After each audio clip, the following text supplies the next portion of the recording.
It's time for us now to go over our mid-season MotoGP rider power rankings for 2023 season. So if you're unaware, how this works is I basically take recent form and championship position into account and decide my top 10 most powerful or best performing riders across all three classes in the MotoGP paddock. So the ranking is going to go up alongside me here, listed 10 to 1. Next to each rider you may see an up arrow or a +1, -1. That is their position relative to where they were from the previous Grand Prix weekend. I do update after every race. I do post it here on YouTube and over on Twitter. And at the end, I'll put a little slideshow up of week to week where everyone has been. So you can see where everyone was round 1, round 2, round 3, all the way through to round 8, where we are now. And I know this is not completely the middle of the season, but this big break's given us a good opportunity to go over this kind of stuff. So normally I would do it bang on halfway, but this time we're doing it after 8 rounds. So, you know. So who is at number 10, sneaking into our top 10 best riders in the paddock? And it is Japan's Ayumu Sasaki. Tough start for him, bit slow, struggled to get going, but has really knuckled down, I guess you could say, and just he's been extremely quick. Not yet cracked that race win, but you feel like it's coming. And despite his bad start, has put himself into the title conversation. So he sneaks into the top 10. He's currently running 3rd in the World Championship, if you can believe it, and has been exceptionally good since that poor start, couple of DNFs there. Big mover, big shaker, Ayumu. Fastest man out there, if you ask me. And as we move up to number 9, it's another Moto3 rider. Someone in a similar boat to Sasaki with a bit of a slow start, but now he's really motoring. It's Deniz Öncü, the young Turk, and particularly sort of the last 3 rounds really has put the hammer down. He's picked up a win. We're all, I think, very happy to see Deniz Öncü finally get that win, break his duck, and has been exceptional. He's up at number 9 now. He's up a place from where he was after round 7. Debuting in the top 10 power rankings, I think possibly for the first time ever, I want to say. I think back to, I've done it, it's my 3rd season doing it. I think it is the first time I've ever had him in the top 10. Maybe not. I might have had him in there for a week here and there sometime.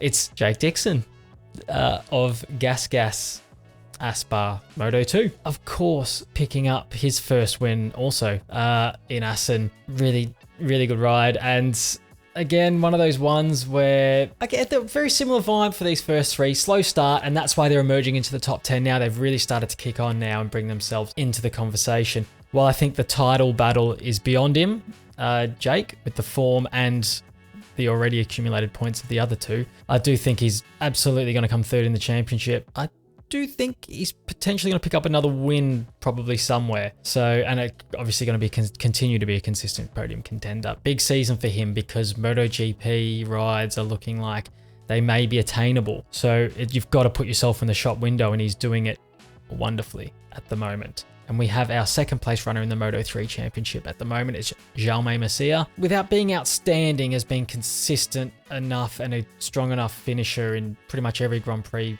bar one where he didn't score, and has 1 win to his name for the season, and is just accumulating. He's being the accumulator this season, and with how inconsistent Moto3 riders can be, I think doing really well to sort of do that, basically. And while he's not the most exciting prospect in terms of you're looking at Sasaki, Öncü, Ortola also chasing that world championship, trying to chase down Olgado. He seems like the least kind of explosive, I suppose. He is looking like his few years of experience in the class are being put to good use, because he's just like getting his head down and getting results. And a win in Assen has him, right in that conversation now. He's put himself ahead of that chasing pack as the man trying to chase down Olgado. And while I still think just on pure excitement and speed, I probably have Sasaki ahead of him as the main challenger. I don't know if that's just me sort of being not as excited about him for no reason, but he certainly is doing what he needs to do. It has him 7th in our rankings for the midway point of the season. Now let's change gears a little. It's our first entrant into the top 10 from the MotoGP class. Down a place from where he was after the previous Grand Prix, after some kind of like lukewarm results in Assen. Pramac Ducati rider Jorge Martin could be a controversial one having him this low.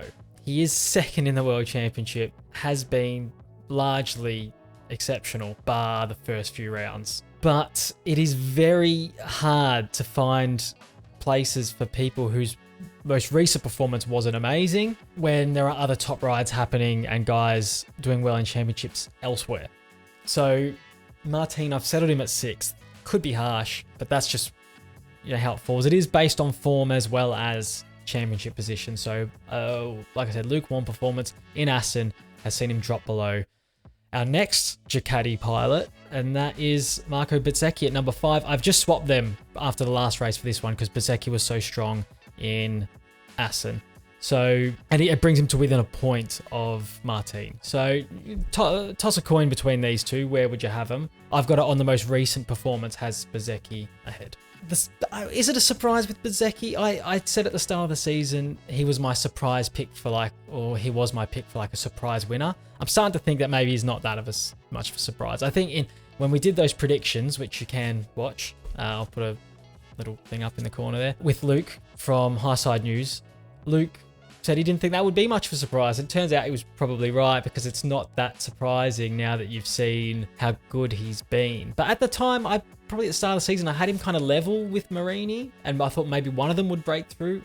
He's broken through in a big way here, Bez. And I really like the kid. I really like him. He's a very likable character. He harkens back to that sort of like lovable Italian, happy-go-lucky personality, but with like killer instincts on the track. You're thinking of like obviously your Rossis and Marco Simoncelli and guys like that, and it just makes you think of him, and even his mannerisms talks like Rossi as well, doesn't he?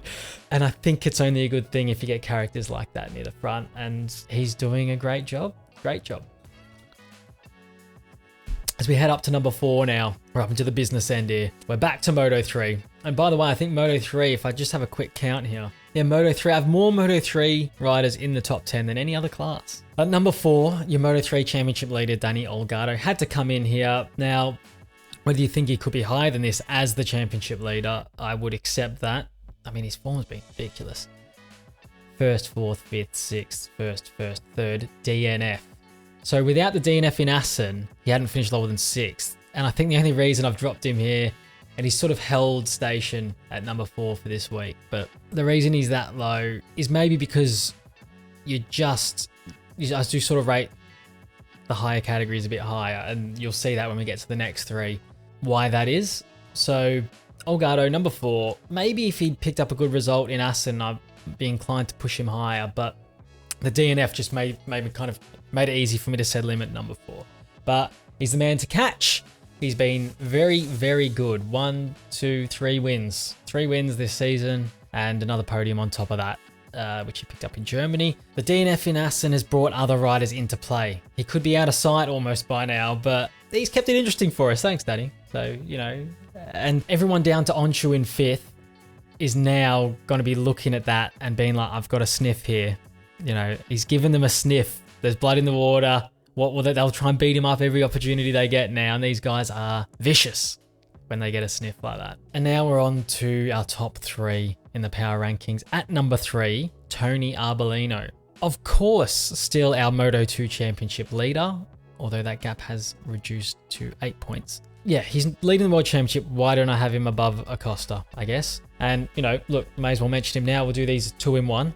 So we'll talk about them both at the same time. Acosta's at number 2. And I swapped them for this round. I did have Arbolino ahead after Germany. Still, even with Acosta's win there, because again, Arbolino was just like the consistency. Like, how do you drop him? He's leading the World Championship and he's consistently finishing on the podium. But after this one, his first poor result of the season, Arbolino. So again, it is harsh, but Pedro, form-wise, 2 wins in the last 3.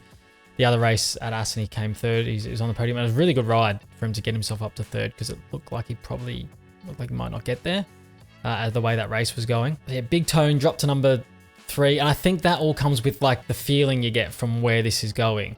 And that is that Pedro is coming for him. And it could be as soon as after Silverstone, or maybe the race after, we see this championship level up and then go swing towards Pedro. I think the writing's on the wall, but Arbolino's doing what he has to do. If Pedro turns up and he decides he's good that weekend, if he's quick, you pretty much don't catch him. There was an opportunity there if Arbolino was quick at Assen to extend that lead, because like I said, Pedro had to come from sort of deeper in the field and got himself up to third with a good ride. But, you know, if he's not, you're going to go places where he just is uncatchable out front. And it's going to be a lot of places. So Arbolino needs to make sure you got to keep doing what you're doing. At least come second or third in those weeks. And if he has a bad week, which he had the potential to do in Assen, you've got to be, that's the first mistake Arbolino's made. It's the first time that Pedro's been off kilter a little bit and Tony hasn't been there to pick up the pieces, where every other race he has been. And that's why I swapped them here. So I've got Pedro at number 2. This is going to be fascinating coming into the end, or the run in towards the second half of the season here between these two. And if you're Tony Arbolino, you can't do more than what he's doing, really. So he's got to keep that up, and you've got to be there to pick up the pieces when Pedro drops the ball a little bit. Number 1, of course, then is Pecco Bagnaia, our championship leader in MotoGP. Not much to say. I mean, everybody's always critical of Pecco, and I have been when I felt it necessary, but he is the class performer in the field. I think he's all but uncatchable. Even when Martin beat him in Germany, I think without Pecco's mistake in the run into the last lap, around the last corner, I think he wins that race. So I think he is the stand-up performer. I don't think seriously you can probably mention anyone else in the conversation. I mean, they're there. Martin and Bez are there. And even if they do have races where they get the better of him, like at the Saxon Ring, I think he'll just be too good over, like he's going to be there for pretty much every weekend. And these two are kind of going to have the odd weekend where they drop away, as is the nature of being a satellite rider and things like that. It can happen. And look, unless Bagnaia goes on one of his like brain melty runs like he did earlier in the season, where he just bins it from like second position or bins it from the lead or whatever, when he's comfortable, that is the only way they get in it. And even if he does do that the odd time to keep them within sort of that, let's call it that win margin of like that 25-point margin, I still don't think he lets them get much closer than that. You know, they might bring it to within 20 points here and there if he keeps making mistakes, but really, he's going to be there on enough weekends to finish it off. And he is the class performer in the field. I know people, you know, he invites, I don't know what it is about Pecco that people kind of don't gravitate to him like they do other riders in the field. No, I don't think what he says in the media is always that daft. A lot of people think it is. I don't think it's that daft what he says most of the time. I think he's talking sense most of the time, I suppose. People just don't really gravitate to him. Maybe it's that drink driving thing and all that. I don't know. Like, I have no issue with him. I think he's quality. I think he's class. And I think he's going to win the World Championship. And he's number 1 in the rankings. Let's see. Look, to knock him off, either someone has to beat him for the World Championship in MotoGP, or can Pedro, or one of the Moto3 boys, you know, I'll put Arbolino in with it as well, be dominant enough to knock him up. He didn't last season. If you haven't seen, go back and watch this one as well. Last season's top 10 power rankings did not finish with Pecco on top. So if you want to know who finished on top of that one, it doesn't always have to be the guy who wins MotoGP that finishes on top. If somebody else is as dominant in another class, they can pip him. Go back and watch that one as well. I'll put that one up in the thing as well. So anyway, looking forward to the rest of the season. Cannot wait for Silverstone. Been just too long. It's too long. It's too long between races. We've missed not losing Kazakhstan there. I think that was supposed to be the race in between here. So yeah, well, we'll see you on the next one.